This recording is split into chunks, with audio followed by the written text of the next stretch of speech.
Hello student, welcome to college study Delhi University. आज की video में हम कवर करने वाले हैं आपका जो सेक्स सब्जेक्ट है सोशल मीडिया मार्केटिंग। तो अब शुरू करते हैं। अगर आपको इस वीडियो के नोट्स चाहिए तो आप हमारा टेलीग्राम चैनल ज्वाइन कर सकते हैं। टेलीग्राम चैनल का लिंक आपको हमारे चैनल की पोस्ट में जाके मिल जाएगा, या फिर आप कमेंट कर दीजिएगा, आपको वहाँ पे भी लिंक प्रोवाइड कर दिया जाएगा। तो पहले समझते हैं कि define the social media marketing and explain the importance of social media marketing. देखो, सोशल मीडिया मार्केटिंग होता क्या है, आपको ये सब समझाने की ज़रूरत तो मुझे है नहीं कि सोशल मीडिया क्या होता है। बस इतना समझो कि जब हम सोशल मीडिया के थ्रू अपने प्रोडक्ट को या अपनी सर्विस को प्रमोट करते हैं, उसे सोशल मीडिया मार्केटिंग कहते हैं। सोशल मीडिया प्लेटफॉर्म जैसे कि फेसबुक, इंस्टाग्राम, लिंक्डइन, ट्विटर्स, उनकी हेल्प से हम अपने प्रोडक्ट, सर्विस या ब्रांड को प्रमोट करते हैं और कंटेंट शेयर करते हैं। जैसे कि वीडियो शेयर कर दी हमने, पोस्ट कोई शेयर कर दी या एड शेयर कर दिया, ताकि टारगेट ऑडियंस आए और हमारी ब्रांड जो है वो बिल्ड हो और लोगों में अवेयरनेस फैले हमारी ब्रांड के रिगार्डिंग। इसे सोशल मीडिया मार्केटिंग कहते हैं। अब इसकी इंपॉर्टेंस क्या है, देखो, wide reach and audience targeting. Social media platform पे इस टाइम पे मिलियन ऑफ यूज़र हैं वर्ल्ड वाइड। ठीक है, तो अगर हम सोशल मीडिया का यूज़ करते हैं तो हम ज़्यादा से ज़्यादा लोगों पे, बल्कि डाइवर्स ऑडियंस पे अपना जो प्रोडक्ट का प्रमोशन है वो कर पाते हैं। Then cost effective promotion compare to traditional method. आज के टाइम पे जो सोशल मीडिया मार्केटिंग है वो बहुत ही अफोर्डेबल और फ्लेक्सिबल हो गई है। मतलब आप छोटे से बजट से भी अपना बिजनेस स्टार्ट कर सकते हो और सोशल मीडिया के हेल्प से आप उसे लार्ज स्केल पे फैला सकते हो और इजीली कैंपेन भी कर सकते हो। Then increase the brand awareness. अगर आप सोशल मीडिया पे कंसिस्टेंटली अपना कंटेंट शेयर करते रहते हो ना, तो इससे आपकी ब्रांड बिल्ड होती है, क्योंकि लोगों को आपको ब्रांड के बारे में पता चलता है। इन्फ्लुएंसर्स की हेल्प भी आजकल लोग लेते हैं ताकि ब्रांड के बारे में अवेयरनेस रहे और लोग ना लॉयल हो जाते हैं आपकी ब्रांड के लिए कि बस यही वाले ब्रांड का मुझे सामान खरीदना है। Then improve the customer engagement. देखो, सोशल मीडिया से लोगों का डायरेक्ट इंटरैक्शन रहता है। मतलब ऐसा होता है कि सोशल मीडिया कोई ना कोई दिन में आप कितनी बारी अपना इंस्टाग्राम खोल ही लेते हो। तो इससे क्या होता है कि कस्टमर से डायरेक्ट इंटरैक्शन रहता है और डायरेक्टली मैसेज, कमेंट और व्यूज़ देके हम डायरेक्ट रिलेशन उनके साथ बिल्ड कर सकते हैं और कस्टमर का ट्रस्ट गेन कर सकते हैं। Then access to customer insight. जो बिजनेसेस है ना, वो कस्टमर की प्रीफरेंस, उनकी फीडबैक और बिहेवियर को एनालाइज कर लेते हैं। मतलब आप सोशल मीडिया पे कैसा कंटेंट देख रहे हो, उस हिसाब से वो देख के फिर आपको उसी तरीके के ऐड आपको प्रमोट करते हैं, जिससे क्या होता है कि कस्टमर जो है वो उसे प्रीफरेंस का सामान मिलता है और वो जल्दी से उसे परचेस कर लेते हैं। जैसे आप अगर देखोगे, आपने कोई भी बैग देखा फ्लिपकार्ट पे और फिर आप इंस्टाग्राम चलाने आए, तो इंस्टाग्राम ना आपको बैग के ऐड शो करेगा। तो this is what the customer insight they get and they use to promote their brand. Then boost the website traffic and save. अब कई बार क्या होता है, अब इसी का एग्जांपल ले लो, तुमने फ्लिपकार्ट पे बैग देखा, तुम इंस्टाग्राम पे आ गए, अब वहीं पे तुम्हारे पास ना इंस्टाग्राम पे ऐड शो हो रहे हैं फ्लिपकार्ट के बैग के। तो तुम डायरेक्टली वहाँ पे लिंक के हेल्प से फ्लिपकार्ट पे स्विच कर जाओगे बीच में। तो इससे क्या होता है कि वेबसाइट का जो ट्रैफिक है वो बूस्टअप होता है और इंक्रीज होता है कन्वर्जन अपॉर्चुनिटी। कन्वर्जन अपॉर्चुनिटी मतलब कि एक जो कस्टमर है वो हमारा सेल में कन्वर्ट हो। Then competitive advantage. अगर हम एक्टिवली सोशल मीडिया मार्केटिंग करें ना, तो हमारा बिजनेस कॉम्पिटिटर से भी अच्छा चलेगा और हम क्विकली मार्केट के ट्रेंड को गेन कर पाएंगे। Then support a brand reputation. अब जो बिजनेस है, अगर वो पब्लिक के सेंटीमेंट देख ले कि भाई लोगों को कैसी चीज़ पसंद आ रही है, जैसे कि इंस्टाग्राम पे कोई नया ट्रेंड चल जाता है, जैसे मान लो किसी साड़ी का ट्रेंड चल गया कि एथनिक पहनते हैं वाला ट्रेंड कोई चल गया, तो ज़्यादा से ज़्यादा एथनिक बिकेंगे। तो उसके एड्स आप प्रमोट कर सकते हो और आप अपनी ब्रांड की रेपुटेशन मैनेज कर सकते हो। और ऑनलाइन रेपुटेशन आज के टाइम पे बहुत ज़रूरी है। अगर कोई ब्रांड ऑफलाइन दिख रही है और ऑनलाइन नहीं दिख रही है, तो उसका इतना बिजनेस होता ही नहीं है। यहाँ पे मैंने एग्जांपल भी दिया है कि एक क्लोथिंग ब्रांड है, वो इंस्टाग्राम का यूज़ करता है ताकि वो अपने नए कलेक्शन शो कर सके और टारगेट ऑडियंस को ऐड दिखाता है। और इसके अलावा वो कमेंट और स्टोरीज लगाता है ताकि डायरेक्ट ऑडियंस को एंगेज कर सके। देन आ जाता है आपका next question, right a short note on social media ethics. अब एथिक्स क्या होता है? एथिक्स का मतलब होता है वो प्रिंसिपल्स जो आप फॉलो करते हो किसी भी चीज़ को यूज़ करते हो। अब सोशल मीडिया को यूज़ करते हुए भी कोई ना कोई प्रिंसिपल्स आपको फॉलो करने चाहिए, है ना? तभी तो मतलब सबकी प्राइवेसी है, आप हैम्पर नहीं कर सकते। यही सारी चीज़ें हमें इसमें पढ़नी है। सोशल मीडिया एथिक्स का मतलब होता है मोरल प्रिंसिपल या गाइडलाइन जो हमारे बिहेवियर को गवर्न करती है कि किस तरह का कंटेंट हम शेयर करेंगे, ऑर्गेनाइजेशन कैसा कंटेंट शेयर कर सकते हैं। तुमने देखा होगा कि अगर तुम कोई ऐसा कंटेंट शेयर कर देते हो जो ऑफेंसिव होता है, तो इंस्टाग्राम तुम्हारा अकाउंट ब्लॉक कर देता है। ये इसीलिए होता है क्योंकि सोशल मीडिया के कुछ एथिक्स हैं। इससे सोशल मीडिया के एथिक्स होने की वजह से लोग रिस्पॉन्सिबली और रेस्पेक्टफुली कम्युनिकेट कर पाते हैं और अच्छे से सोशल मीडिया यूज़ करते हैं। अब क्या क्या एक्सपेक्ट है, देखो इससे क्या होता है कि तुम्हारी प्राइवेसी प्रोटेक्ट होती है, ऑनेस्टी और ट्रस्ट बिल्ड होता है, दूसरे की चीज़ों को रिस्पेक्ट दी जाती है, मतलब कोई हेट स्पीच नहीं, किसी को बुली नहीं किया जाता। इंटेलेक्चुअल प्रॉपर्टी राइट प्रोटेक्ट होता है, इसका मतलब क्या है कि किसी का कॉपीराइट अगर है किसी चीज़ पे तो वो दूसरा कोई कॉपी करके ना डाल दे। अकाउंटेबिलिटी रहती है, मतलब अगर तुम्हारे अकाउंट पे कुछ भी पोस्ट हो रहा है ना, उसकी रिस्पॉन्सिबिलिटी तुम्हारी ही है। और स्पैम अवॉइड होता है, ओवर प्रमोशन कोई नहीं करता। Then what is a trend of social media marketing? Trend समझाने की तो आज की जनरेशन को ज़रूरत ही नहीं है। ट्रेंड क्या है कि भाई आज हमने गिबली ट्रेंड चल गया कि गिबली फ़ोटो बना दी, वही है। मतलब कॉन्स्टेंटली इवॉल्व होता रहता है, टेक्नोलॉजी से इन्फ्लुएंस होता रहता है, बिहेवियर से और मार्केट से। और लेटेस्ट ट्रेंड में अपडेट रहना बहुत ही ज़रूरी है बिज़नेस के लिए। अगर बिज़नेस आपका ट्रेंड नहीं समझ पा रहा तो उसका प्रमोशन होगा ही नहीं। अब की ट्रेंड क्या चल गया है सोशल मीडिया मार्केटिंग पे? पहले तो आ जाता है शॉर्ट वीडियो। पहले शॉर्ट वीडियो वाली चीज़ नहीं आती थी, बट ये टिकटॉक जब से आया था, शॉर्ट वीडियो चली हो गई। अब इंस्टाग्राम पे रील आती हैं, यूट्यूब शॉर्ट्स आते हैं और ये बहुत ही पॉपुलराइज्ड होती है, क्योंकि कोई वीडियो पूरी चला के नहीं देखता 30 मिनट का, लेकिन शॉर्ट्स देख लेते हैं, ठीक है? तो इससे बहुत ज़्यादा इंगेजमेंट रहती है। Then live streaming. अब लोग क्या करते हैं, ब्रांड भी क्या करती है, लाइव स्ट्रीम करती है, फेसबुक, इंस्टाग्राम पे, यूट्यूब पे रियल टाइम इंटरेक्शन प्रोवाइड करती है। बहुत सारे सेलिब्रिटी भी ऐसा करते हैं, ताकि यूट्यूबर्स भी करते हैं ताकि वो इंगेज रह सके अपने ऑडियंस के साथ।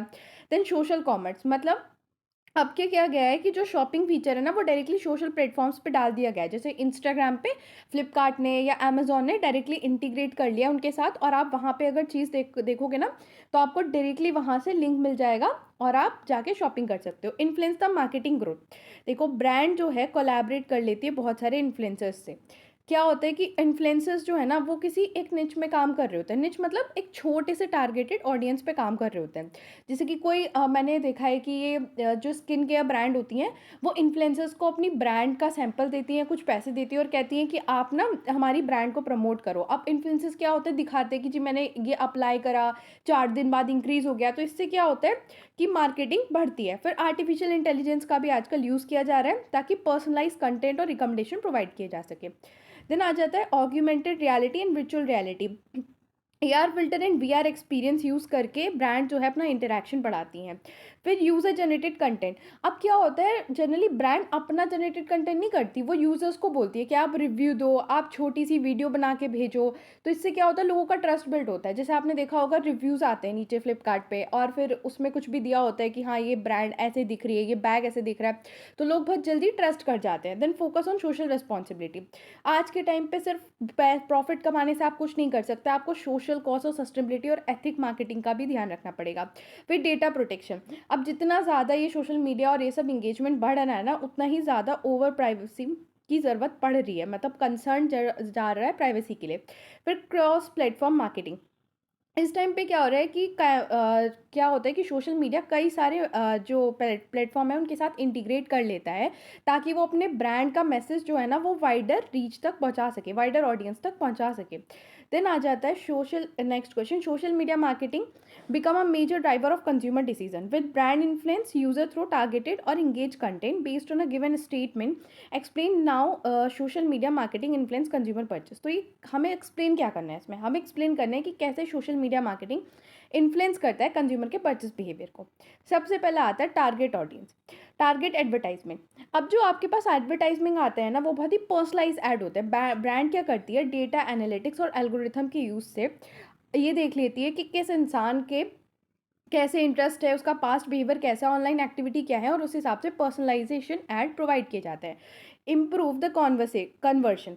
अब क्या होता है कि कंज्यूमर एकदम से ऐड देखता है जो उनके प्रीफरेंस से मैच करता है, नीड से मैच करता है, तो वो डायरेक्टली क्या करता है, परचेस कर लेता है। इससे कन्वर्जन रेट हमारा बढ़ जाता है। देन आ जाता है second point, building brand awareness and trust. देखो, अगर आप रेगुलर पोस्ट वीडियो स्टोरीज डालते रहोगे ना, तो आपकी ब्रांड की विजिबिलिटी बढ़ेगी, लोगों को पता चलेगा कि आपकी ब्रांड क्या है, लोग फैमिलियर होंगे और आपकी ब्रांड से परचेस करेंगे। Engaging content. अब ब्रांड क्या करती है, बहुत सारे इंगेजिंग कंटेंट, मतलब होता है ऐसा कंटेंट जिससे कंज्यूमर जो है वो देख के ब्रांड के साथ इन्वॉल्व रहे। जैसे ट्यूटोरियल बना दिया, रिव्यू टेस्टिमोनियल्स दे दिए, इंटरैक्टिव पोस्ट बना दी, जिससे वो एजुकेट कर सके और इंगेज कर सके अपने यूज़र को। फिर इन्फ्लुएंस द सोशल प्रूफ।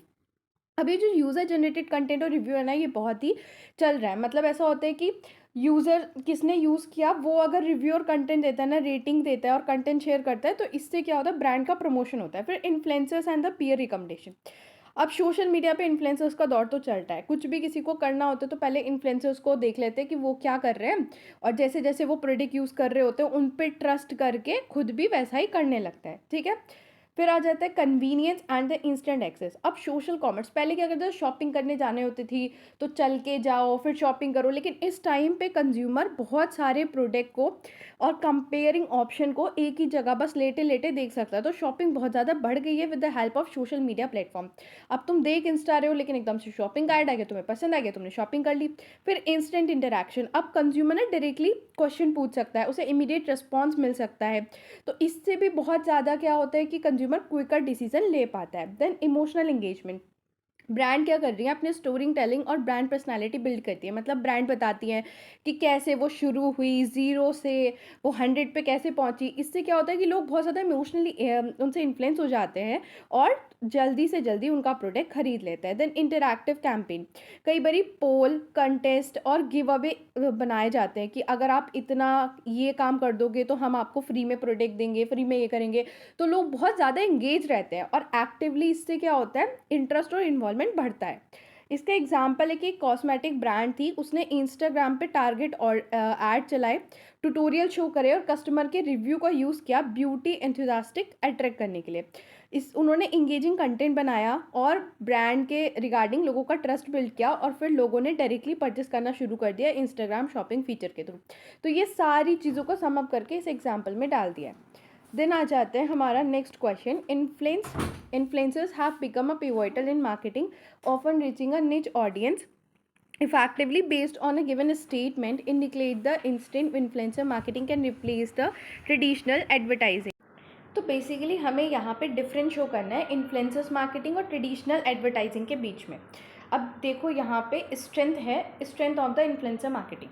सबसे पहले इन्फ्लुएंसर क्या करते हैं, वो किसी एक डेडिकेट ऑडियंस पे ही उनका मतलब उनका जो कंटेंट कंज्यूम करने वाले लोग होते हैं वो एक स्पेसिफिक निच के होते हैं, जैसे कि फिटनेस या फैशन या टैग, ठीक है। तो अगर वो कंटेंट वहाँ पे शो करते हैं ना, तो जो भी ब्रांड का कंटेंट है वो टारगेट ऑडियंस तक पहुँचता है, वेरी स्पेसिफिक टारगेट ऑडियंस तक। जिससे क्या रहता है कि ट्रेडिशनल एडवर्टाइजिंग में ऐसा नहीं होता था कि अगर हम एडवर्टाइज कर रहे हैं कौन देख रहा है नहीं पता, बट इस टाइम पे टारगेट ऑडियंस तक ही कंटेंट पहुंचता है। देन ट्रस्ट एंड ऑथेंटिसिटी, जो फॉलोअर्स हैं जो इन्फ्लुएंसर्स को फॉलो करते हैं वो बहुत ज़्यादा उन पर ट्रस्ट करते हैं, मतलब अगर उन्होंने कह दिया ना कि ये चीज़ ऐसी होनी है तो वो मान लेते हैं, और उनका पर्सनल कनेक्शन और ऑथेंटिकेशन की वजह से ही ब्रांड को प्रमोशन मिलता है, जो कि ट्रेडिशनल एड्स में नहीं होता था। देन हायर एंगेजमेंट, इन्फ्लुएंसर का जो कंटेंट होता है ना वो बहुत ही, तुमने देखा होगा कि वो बहुत अच्छा कंटेंट क्रिएट करने की कोशिश करते हैं ताकि वो लाइक कमेंट और शेयर हो सके, ठीक है। और ये ना हमेशा 2 वे कम्युनिकेशन होता है, मतलब अगर किसी इन्फ्लुएंसर्स ने अपनी कोई वीडियो डाल दी, शॉर्ट्स डाल दिया, तो आप कमेंट कर लो, वो बहुत जल्दी आपको रिप्लाई भी कर देंगे, तो ये इतना इंगेजमेंट होने की वजह से ही ब्रांड को प्रमोट किया जाता है।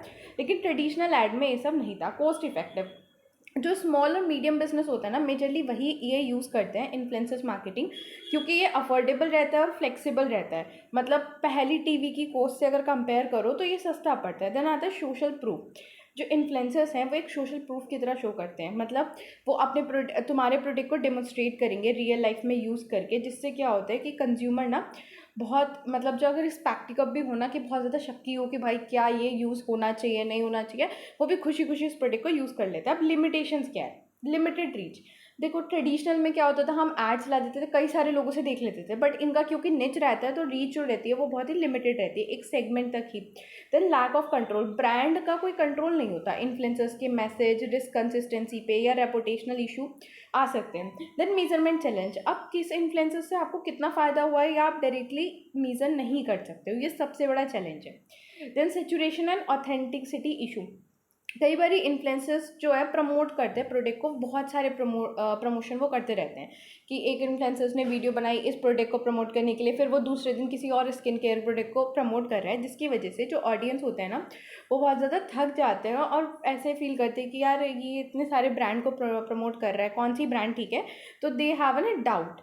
Then strength of the traditional advertising, अब ट्रेडिशनल एडवर्टाइजिंग जो हम करते थे उसका क्या फ़ायदा था, देखो जो सारी लिमिटेशन है ना अभी वाली एडवर्टाइजिंग की, वही ट्रेडिशनल की स्ट्रेंथ है, mass reach, brand building, regulatory oversight. Then आ जाता है next question, can influencers marketing replace the traditional marketing? मतलब ये इसी का पार्ट है कि क्या आज की इन्फ्लुएंसर मार्केटिंग ट्रेडिशनल मार्केटिंग को इन्फ्लुएंस मतलब रिप्लेस कर सकती है? नहीं। तो इसमें कहा गया है कि रिप्लेस तो नहीं कर सकती, वो कॉम्प्लीमेंट्री है, आप दोनों को साथ में यूज़ करो। अब क्योंकि ट्रेंड शिफ्ट हो गया है, डिजिटल मीडिया ग्रो हो गया है, तो आप सिर्फ ट्रेडिशनल मार्केटिंग पे रहोगे तो आपकी ब्रांड इतनी प्रमोट नहीं होगी।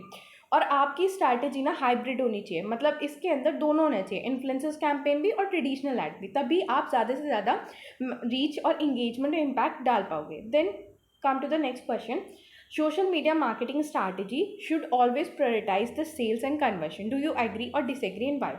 So answer is I disagree. इस स्टेटमेंट से हम डिसएग्री करते हैं क्योंकि सोशल मार्केटिंग स्ट्रैटेजी हमेशा प्रायोरिटाइज नहीं करती सेल्स को। सेल्स के अलावा भी और चीज़ें होती हैं, जैसे कि ब्रांड बिल्डिंग अवेयरनेस। सबसे पहले आप सेल पे थोड़ी फोकस करोगे, आप ये कोशिश करोगे कि आपकी ब्रांड दिखे, लोग को आपकी ब्रांड को रिकॉग्नाइजेशन मिले, स्ट्रॉन्ग ब्रांड अवेयरनेस बिल्ड हो, तभी जाके तो कहीं सेल्स होगी। फिर engagement and relationship building. Social media platform क्योंकि टू वे कम्युनिकेशन रहता है और इंगेजिंग कंटेंट और कॉन्वर्सेशन की हेल्प से पहले ये किया जाता है कि ब्रांड की लॉयल्टी बन जाए, मतलब लोगों को ब्रांड के बारे में तो पता चल गया, ब्रांड इसके लिए लॉयल हो जाए, मतलब ब्रांड के लिए कस्टमर लॉयल हो जाए और ज़्यादा से ज़्यादा हमारी ब्रांड से बाद में खरीदे। इनडायरेक्टली बूस्ट तो सेल को ही करता है, बट लॉन्ग टर्म में करता है, शॉर्ट टर्म में नहीं करता। Then customer education. कई सारे जो सोशल मीडिया कैंपेन होते हैं ना, वो फोकस करते हैं कस्टमर को एजुकेट करने के रिगार्डिंग कि प्रोडक्ट सर्विसेज क्या है, उसे यूज़ कैसे करते हैं, ताकि बेटर डिसीजन वो लोग ले सके over the time. Then reputation management. एक पॉजिटिव ब्रांड इमेज बनाना बहुत ही ज़रूरी है, कस्टमर के फीडबैक को हैंडल करना, क्योंकि हमेशा पॉजिटिव फीडबैक नहीं आते, कई बार नेगेटिव फीडबैक भी होते हैं, उन्हें हैंडल करना, अगर कोई भी क्राइसिस का टाइम है उसे मैनेज करना। और ये एसेंशियल फीचर है सोशल मीडिया मार्केटिंग के। अभी कहीं पे किसी ब्रांड का ना बहुत ही डिमोशन हो रहा हो कि भाई इस ब्रांड के रिगार्डिंग बहुत ही ख़राब ख़राब बातें चल रही हो, और वो 4-5 सोशल मीडिया इन्फ्लुएंसर्स को पैसे दे दे, या फिर उसकी सच्चाई सोशल मीडिया इन्फ्लुएंसर्स को पता चल जाए, तो वो लोग उसे प्रमोट करते, 4 दिन में उसकी रेपुटेशन गुडविल सब वापस आ जाती है। तो ये पावर है। Then leading generation and the नेचरिंग।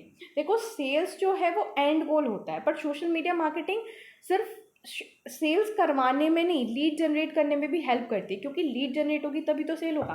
Then marketing reach and feedback. Social media पे जो हमें इंसाइट मिलते हैं कस्टमर की प्रीफरेंस के रिगार्डिंग, कॉम्पिटिटर की एक्टिविटी के रिगार्डिंग, मार्केट ट्रेंड के रिगार्डिंग, उसकी हेल्प से बिजनेस अपने कंटेंट को, अपने प्रोडक्ट को इम्प्रूव करता है।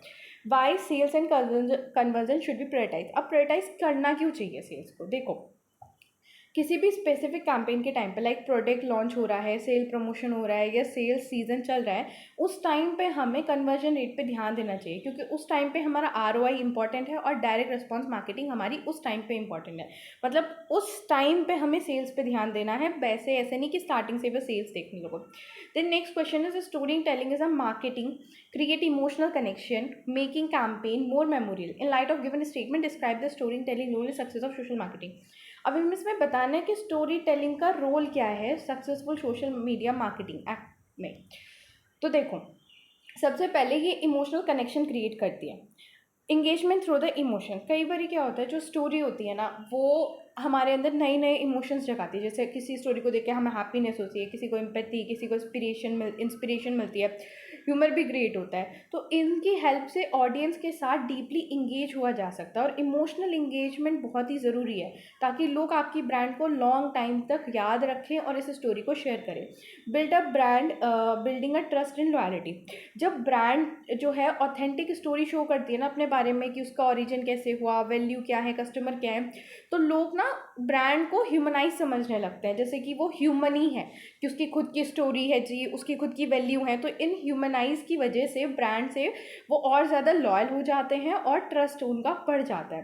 Then simplify the complex message, relatable narrative. जब स्टोरी टेलिंग जो है ना, वो किसी भी कॉम्प्लेक्स प्रोडक्ट सर्विसेज को अगर हम स्टोरी में बताते हैं ना, तो वो सिंप्लीफाई और रिलेटेबल वे में हम बता पाते हैं, जिसकी वजह से लोग समझ पाते हैं। देन मेमोरेबिलिटी। अगर आपको कोई कहानी सुनाई जाए इंस्टेड ऑफ आपको फैक्ट बताने की, तो आपको ज़्यादा टाइम तक याद रखा जाएगा।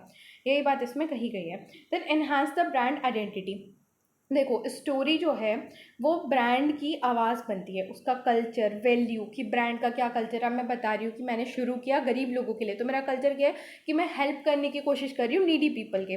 तो ये मुझे स्टैंड आउट करने में हेल्प करेगी इतनी सारी क्राउडेड डिजिटल स्पेस में। Then consistency across a platform, अगर मैं एक ही स्टोरी सारे प्लेटफॉर्म पे बताऊँगी, सारे सोशल मीडिया चैनल पे बताऊँगी, तो इससे ब्रांड इमेज की कंसिस्टेंसी बनी रहेगी। Then encourage the user participation, user generated content. देखो, ब्रांड क्या करती है, कस्टमर को इनवाइट करती है कि वो अपनी खुद की स्टोरी रिलेटेड टू प्रोडक्ट, कि मैंने प्रोडक्ट परचेस किया, देन मैंने इसे यूज़ किया, मैं बहुत खुश हुई, शेयर करने के लिए बोलते हैं, जिससे क्या होता है कि लोगों का ट्रस्ट बढ़ता है, ऑथेंटिसिटी आती है। देन इंटरैक्टिव स्टोरी टेलिंग, अब जैसे इंस्टाग्राम की स्टोरीज़ हैं, पोल्स, लाइव वीडियो की हेल्प से भी जो ब्रांड है वो अपनी स्टोरी बताती है, वो भी इंटरैक्टिवली। जैसे मैंने पोल डाल दिया कि क्या किसी को स्टोरी सुननी है या इसका अगला पार्ट सुनना है, अब लोग ज़्यादा से ज़्यादा कमेंट करेंगे क्योंकि उन्हें बहुत ही ऐसी क्यूरियोसिटी है, तो इससे इंगेजमेंट बढ़ती है और रियल टाइम कनेक्शन बनता है। Then deriving a conversion, emotional motivation. देखो, इमोशन जो है ना स्टोरी से बहुत जल्दी ट्रिगर्ड हो जाते हैं। कंज्यूमर मोटिवेट होते हैं कि वो अभी जाके सामान खरीदे। जैसे अगर मैंने कोई डाला कि मैंने मतलब वुमेन्स एम्पावरमेंट की कोई स्टोरी है कि ये जो स्टार्टअप है वो वुमेन्स एम्पावरमेंट के थ्रू शुरू हुआ है, तो जो फेमिनिस्ट वुमेन है या और भी जो वुमेन है वो बहुत ही ज़्यादा से कनेक्शन फील करेंगी और उससे सामान परचेस करने का ज़्यादा सोचेंगी।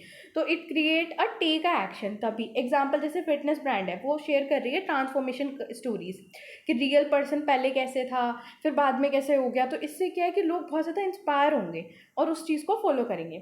Then next question is the 70-20-10 rule suggests dedicating 70% of content to the core value, topic 20% to curated and share, and 10% to the experimental basis. Is giving a statement correct? If yes, explain how adhering to 70-20-10 rule improve the brand. हमें बताना है कि ये 70-20-10 rule सही है या नहीं। तो हाँ भाई, बिल्कुल सही है 70-20-10 रूल। और इसकी एक्सप्लेनेशन ये है कि 70% कोर कंटेंट होता है, मतलब वो पोर्शन जो कंपनी का खुद का ओरिजिनल होता है, जो वैल्यू ऐड करता है कंटेंट क्रिएट करने में ब्रांड की, वही फोकस करता है एजुकेट करने के लिए, इन्फॉर्म करने के लिए और लोगों को एंटरटेन करने के लिए। ठीक है। 20% होता है क्यूरेटेड और शेयर कंटेंट, मतलब किसी और ने आपकी ब्रांड के रिगार्डिंग कोई रिव्यू बना के शेयर किया है, तो वो आप ट्रस्ट सोर्स से अपने पेज पे शेयर कर रहे हो ताकि ऑडियंस जो है उन्हें कंटेंट मिक्स मिल सके और फ्रेश मिल सके। देन 10 एक्सपेरिमेंटल कंटेंट, ये रिवर्स्ड है, मतलब नए आइडियाज़ के लिए, जब आप नए नए आइडियाज़ ट्राई करते हो फॉर्मेट नई थीम के लिए, तो यहाँ पे हमारा 10% आपका एक्सपेरिमेंटल कंटेंट चलता है। How following a 10-20-70-20-10 rule improve the brand. अब कैसे ये इम्प्रूव करता है, देखो, अगर आप 70% कोर कंटेंट करोगे तो एक तो आपकी कंसिस्टेंसी और रिलीवेंस मेंटेन रहेगा। 20% अगर आप क्यूरेटेड कंटेंट शेयर करोगे तो इससे क्रेडिबिलिटी आएगी और लोगों की इंगेजमेंट रहेगी। और अगर आप 10% एक्सपेरिमेंटल करोगे ना, तो इससे नए नए आइडियाज़ और इनोवेटिव अडोप्टेबिलिटी आपकी आएगी। और इससे जो अगर आप इन सब का बैलेंस रखते हो तो जो ऑडियंस है वो सेम तरीके का कंटेंट देख देख के ना बिल्कुल ऐसे थकावट या फटीग फील नहीं करेंगे, और इससे आपका इम्प्रूवमेंट ही होगा, डेटा ड्रिवन इम्प्रूवमेंट। देन आ जाता है what are the challenges of the using social media marketing, social media as a marketing platform. अब चैलेंजेस क्या है, पहले क्या है कि कंपटीशन बहुत ज़्यादा है, इतनी सारी ब्रांड है ना कि आपकी ब्रांड को विजुअल करने के लिए आपको बहुत मेहनत करनी पड़ेगी। रैपिडली चेंजिंग एल्गोरिथम, जो प्लेटफॉर्म है ना वो फ्रिक्वेंटली अपने एल्गोरिथम चेंज कर देता है, जिससे आपका कंटेंट कभी तो दिख रहा है कभी नहीं दिख रहा, रीच कितनी है वो अनप्रिडिक्टेबल होती है। Negative feedback and reputation risk, social media पे ना बहुत जल्दी आपकी जो इमेज है वो ख़राब भी की जा सकती है और अच्छी भी की जा सकती है। तो ये एक सबसे बड़ा रीज़न है कि नेगेटिव कमेंट आ गए, रिव्यूज़ गलत स्प्रेड हो गए, तो आपका ब्रांड इमेज, ब्रांड रेपुटेशन बहुत ज़्यादा क्रिटिसाइज भी हो सकता है, और क्रिटिसिज्म को हैंडल करना बहुत ही मतलब एक हैक्टिक प्रोसेस होता है। देन रिसोर्सेज इंटेंसिव, आप कंसिस्टेंसी और हाई क्वालिटी कंटेंट के लिए आपको बहुत टाइम चाहिए, क्रिएटिविटी भी चाहिए और स्किल्ड भी चाहिए, और मल्टीपल इंगेजमेंट साइमल्टेनियसली करने के लिए रिसोर्सेज ऐसे साथ में करने के लिए बहुत सारे आपके रिसोर्सेज इसमें लगते हैं। देन मेजरमेंट डिफिकल्टी, आप ट्रैक नहीं कर सकते कि कितना आपको रिटर्न मिला है इन्वेस्टमेंट से, और यही सबसे बड़ा कॉम्प्लेक्स का प्रोसेस है।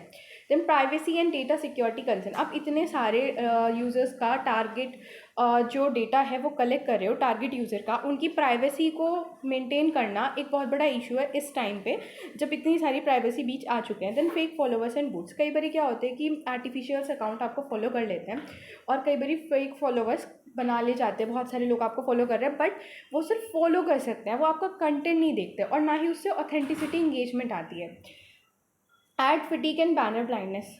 कई बारी मतलब क्या होता है कि जब बहुत सारे ऐड अपीयर होते हैं किसी भी चीज़ को करते हो, मान लो मैं कोई काम कर रही हूँ, बहुत सारे ऐड आ रहे हैं, तो कई बारी आप ऐड को ना ओवर एक्सपोजर की वजह से ब्लॉक कर देते हो। ये सबसे बड़ी इसमें दिक्कत है, तो आपका ऐड जो है वो पहुँचेगा ही नहीं आपके यूजर्स तक। देन प्लेटफॉर्म डिपेंडेंसी, ये हाईली रिलाई करता है। अगर आप हाईली एक प्लेटफॉर्म पे रिलाई करते हो ना, कि आप बस इंस्टाग्राम यूज़ कर रहे हो, तो इससे आपका बिजनेस बहुत ज़्यादा रिस्क में चल सकता है। कल के दिन को उसकी एल्गोरिथम चेंज हो गई, पॉलिसी चेंज हो गई, तो आपकी पॉपुलैरिटी डिक्लाइन हो सकती है। Then culture sensitivity and global audience challenge. अब इतने सारे लोग इसे यूज़ करते हैं, हर कल्चर का बंदा यूज़ कर रहा है, ग्लोबली यूज़ कर रहे हैं, तो जो ब्रांड है उसे कंटेंट बहुत ही ध्यान से बनाना पड़ता है ताकि वो किसी कल्चर को, किसी भी लैंग्वेज को, या कोई भी किसी की भी सेंटिमेंट को हैम्पर ना करे। देन आ जाता है आपका next question, explain the various type of communities in social media marketing. तो वेरियस टाइप ऑफ कम्युनिटीज़ क्या है? पहला है आपका ब्रांड कम्युनिटी। ये क्या होता है? ये ग्रुप ऑफ पर्सन है, ये क्या होता है? कस्टमर होते हैं जो फ़ैन होते हैं और इंगेजली एक ही ब्रांड के लिए लॉयल होते हैं, ठीक है।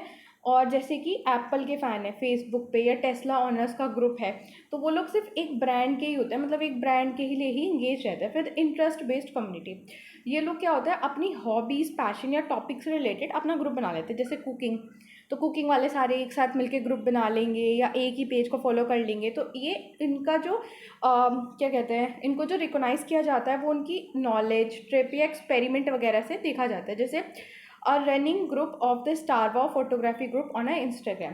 देन प्रोफेशनल कमेटी, ये लोग क्या होते हैं कि अपना ये सेम प्रोफेशन का कंटेंट शेयर करते हैं। जैसे जितने भी लॉयर हैं उनका एक ग्रुप हो गया, डॉक्टर्स का एक ग्रुप हो गया, और ये B2B मार्केटिंग भी होती है, रिक्रूटमेंट और ब्रांड पोजीशन को निकालने के लिए भी ये यूज़ किया जाता है। देन सपोर्ट कम्युनिटी, यहाँ पे क्या होता है? जो ग्रुप है वेयर द मेंबर ग्रुप्स, जहाँ पे मेंबर जो हैं वो सेम कॉमन इश्यूज और चैलेंजेस को एड्रेस करने के लिए एक साथ आते हैं।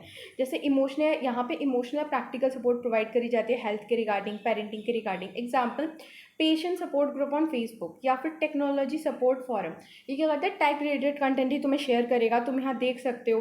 Then geographical community, geographical community में क्या होता है कि लोग ना अपनी लोकेशन के हिसाब से अपना ग्रुप बना लेते हैं। जैसे कि तुमने भी देखा होगा कि अब मैं अगर किसी सिटी में रह रही हूँ, मान लो मैं दिल्ली में रह रही हूँ, तो मैं अपने हिसाब से दिल्ली के चार साइड के मेरे नेबर्स जो है उनका ग्रुप बना लूँगी।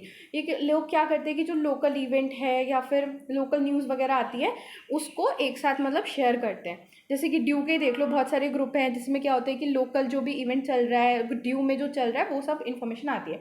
कॉज एंड रिलेटेड कम्युनिटी, ये लोग एक साथ ग्रुप बनाते हैं बिकॉज ऑफ सोशल कॉजेज या एक्टिज्म। जैसे कि अवेयरनेस रेज करने के लिए, कोई इन्फॉर्मेशन शेयर करने के लिए, जैसे इन्वायरमेंटल ग्रुप बन गया या चैरिटी पेज, कैंपेन पेज बन गया।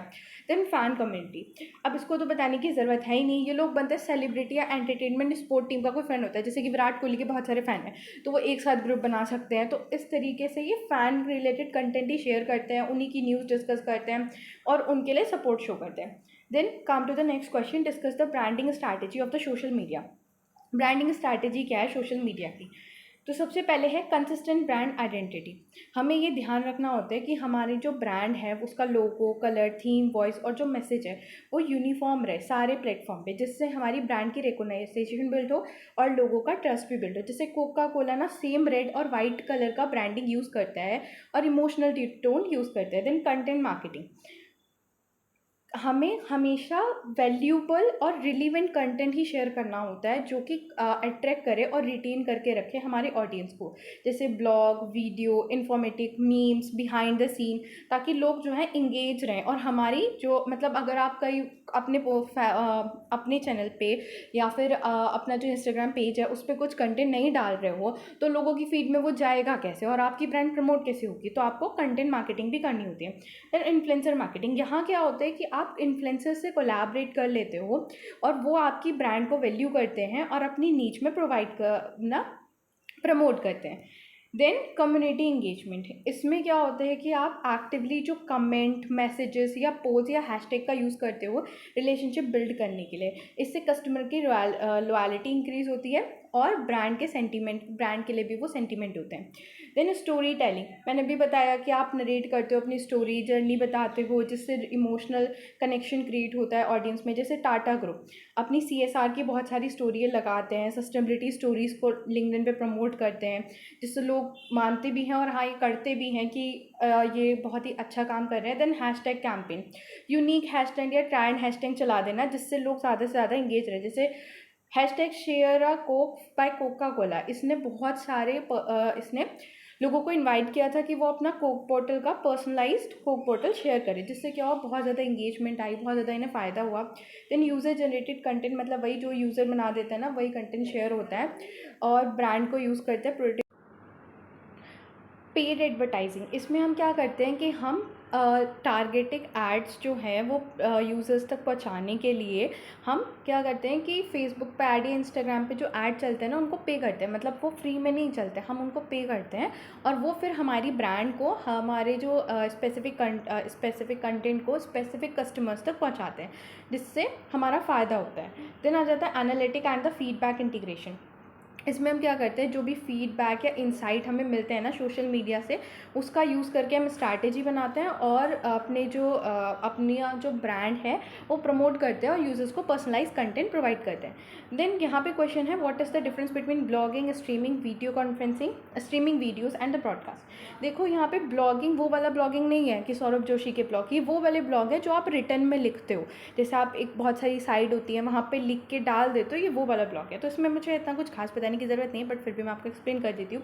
ब्लॉगिंग में क्या होता है, आप राइट करते हो, पब्लिश करते हो text based content. Video streaming में क्या होता है कि वीडियो रिकॉर्ड करी या लाइव ब्रॉडकास्ट आपने शुरू कर दिया। पॉडकास्ट क्या होता है कि ऑडियो एपिसोड, जैसे सिर्फ यहाँ पे ऑडियो सुनाई देती है, जैसे Spotify, Apple podcast, Google podcast चलते हैं। देखो बहुत नॉर्मल सा डिफरेंस है, तुम पढ़ सकते हो एक बार, तुम्हें बहुत ईजिली समझ आ जाएगा। एक बार रुक के इसका स्क्रीनशॉट ले लो, ठीक है।